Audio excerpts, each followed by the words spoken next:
தமிழ்நாட்டில் ஆல்ட்ரேஷன் பண்ணாங்க. இது உள்நாட்டு, அது பன்னாட்டு. பன்னாடுனா வெளிநாடா? வெளிநாடு. இப்போ அந்த ட்ராக் அந்த இடத்துல மாறும் மேலே, அது போயிட்டு அப்படியே வரும். அந்த ட்ராக் மாறணும். இல்லை ஒரு வண்டி நிற்குதா? அந்த வண்டி போனால் அப்புறம் இன்னொரு வண்டி வருவான்.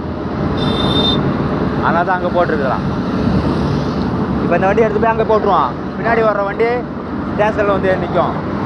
ஆளை இறக்கிவிட்டு அங்கே போயிட்டு மறுபடியும் அந்த ட்ராக் மாறி மறுபடியும் அந்த பக்கம் போகும்.